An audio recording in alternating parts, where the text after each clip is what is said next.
बिस्मिल्लाहिर्रहमानिर्रहीम अस्सलाम वालेकुम। आज की इस वीडियो में हम PMA 157 लॉन्ग कोर्स के नॉन वर्बल टेस्ट के बारे में बात करेंगे और इसकी ट्रिक्स देखेंगे।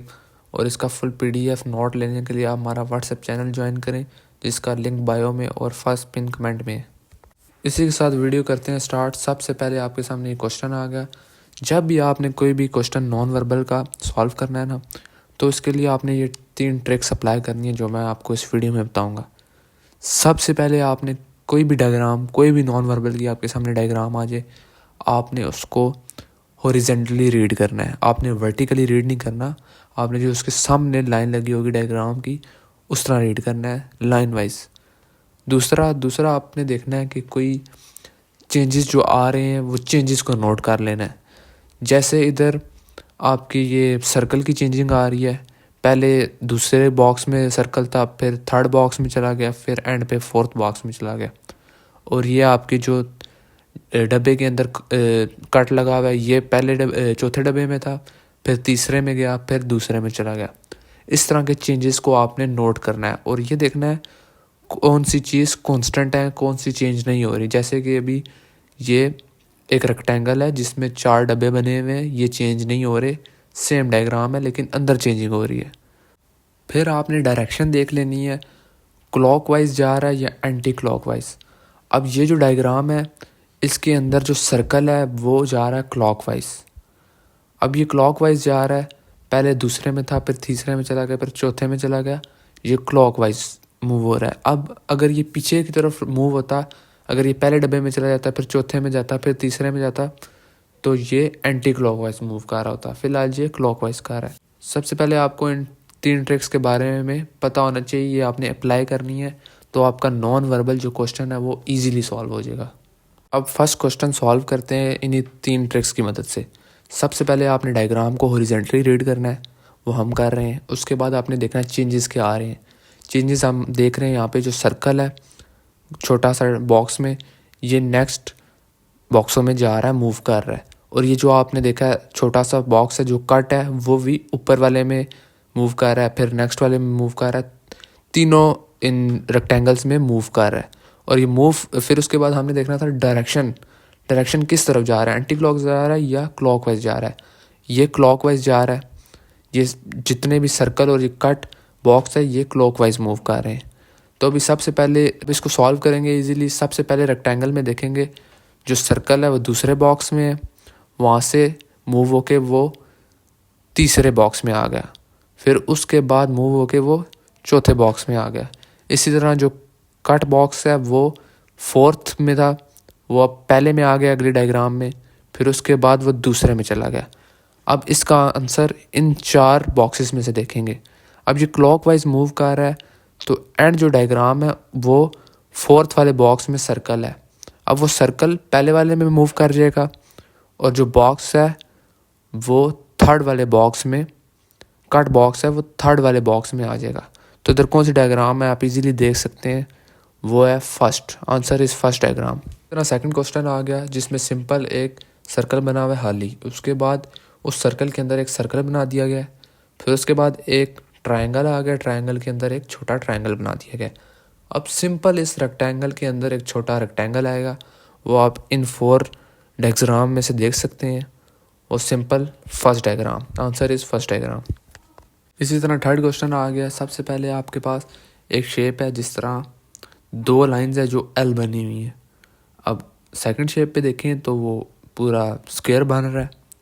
इसी तरह थर्ड शेप पे देखें तो वो 2 लाइन 7 बनी हुई है। अब अगर हम इन बॉक्सेस में देखें तो कोई इसी तरह इसमें ऐसे पॉसिबल इसका कोई सलूशन नज़र नहीं आ रहा।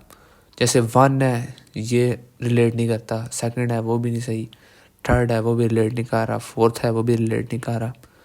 अब जो फिफ्थ है वो इसका आंसर है। कैसे आंसर है?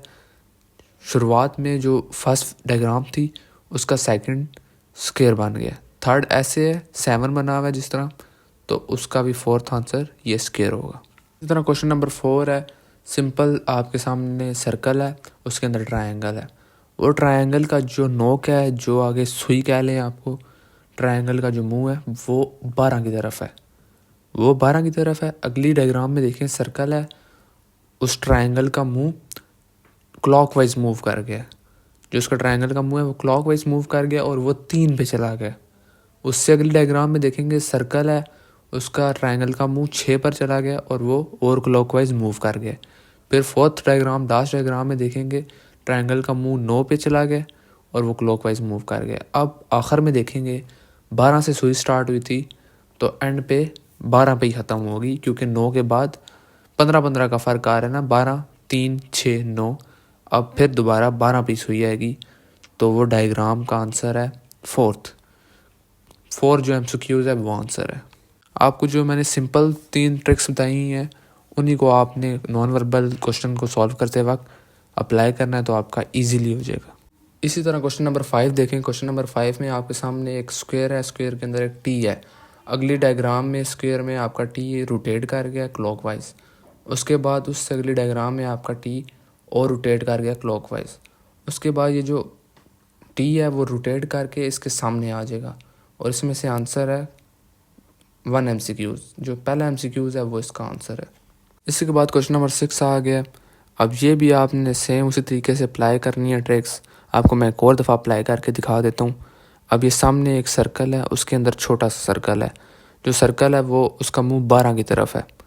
अब उसके बाद हमने सबसे पहले आपको इंस्ट्रक्शन दी थी, 3 ट्रिक्स बताई थी। आपने जब भी डायग्राम को रीड करना है हॉरिजेंटली रीड करना है। उसके बाद हमने सबसे पहले हॉरिजेंटली रीड किया है। उसके बाद आपने उसकी चेंजिंग देखनी है, चेंज क्या हो रहा है।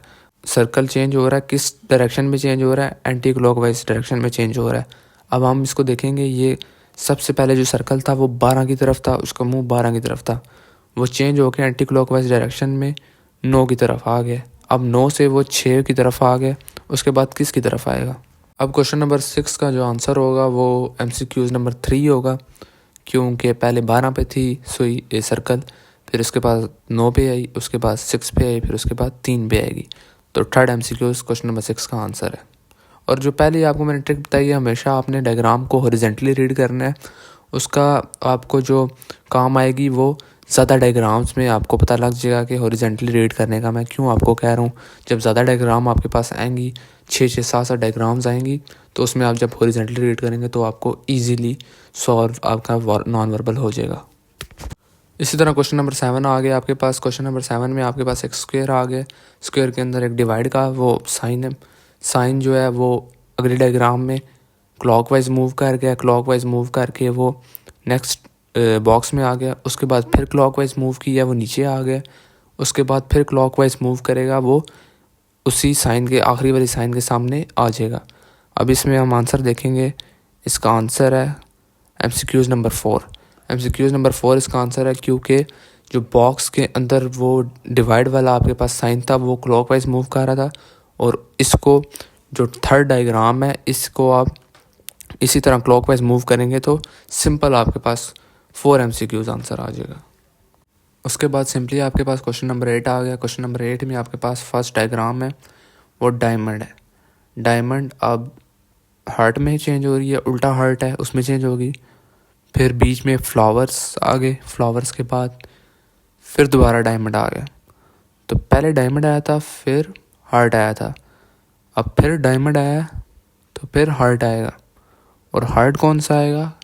MCQs number 3। वो इसलिए आएगा क्योंकि ये भी हाल ही है, इसमें भी कलर नहीं हुआ हुआ, तो जो आंसर होगा उसमें भी कलर नहीं होगा, क्योंकि फर्स्ट डायमंड में 4 साइड उसकी कलरफुल थी, और जो अगला हार्ट आया है वो आधी साइड, एक पूरी साइड कलर करके आया है। तो इसमें हाल ही है तो अगला भी हाल ही आएगा। So answer is MCQs number 3। उसके बाद क्वेश्चन नंबर 9 आ गया। क्वेश्चन नंबर 9 में आपके पास एक स्क्वायर हो गया। स्क्वायर में आपके एक 2 क्रॉस वाली शेप्स बनी हुई हैं, और सबसे पहले सबसे टॉप पे है। फिर उसके बाद वो एंटी क्लॉकवाइज मूव कर रहा है। एंटी क्लॉकवाइज मूव करके वो लेफ़्ट साइड पे आ जाएगा। लेफ़्ट साइड पे वो एंटी क्लॉक रोटेट करके फिर सेकंड डायग्राम से लेफ़्ट साइड से रोटेट करके वो बॉटम में आ जाएगा। बॉटम से फिर वो राइट साइड रोटेट कर देगा। तो ये सारा जो चक्कर इसने काटा ये एंटी क्लॉकवाइज काटा है।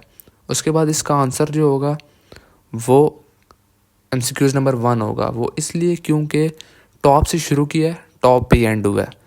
टॉप से उसने शुरू करके लेफ़्ट में गया, फिर बॉटम में गया, फिर राइट में गया, फिर वो दोबारा सबसे ऊपर ही रोटेट करके एंटी क्लॉकवाइज आ जाएगा।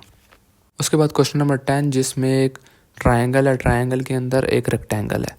उसके बाद यही रेक्टेंगल बाहर आ गया और जो ट्रायंगल था वो उसके ऊपर लग गया छोटा सा करके और एक कलरफुल ब्लैक कलरफुल हो गया। उसी के बाद ये सर्कल है, सर्कल के अंदर जो ट्रायंगल है वो बाहर आ जाएगा और जो इसका सर्कल है वो छोटा सा इसके ऊपर लगा दिया जाएगा कलरफुल करके। तो इसमें हमारा आंसर है MCQ नंबर 3, क्योंकि इसका जो ट्रायंगल है वो बाहर आ गया और सर्कल छोटा सा ऊपर कलर हो गया ऊपर टॉप पे। इसी के साथ हमारी वीडियो होती है ख़त्म। हमारे चैनल को लाइक सब्सक्राइब करें और ये पूरा PDF नोट, मज़ीद नॉन वर्बल के PDF नोट्स लेने के लिए हमारा व्हाट्सएप चैनल ज्वाइन करें और हमारे चैनल को ज़्यादा से ज़्यादा लाइक करें, सब्सक्राइब करें। मिलते हैं अगली वीडियो में।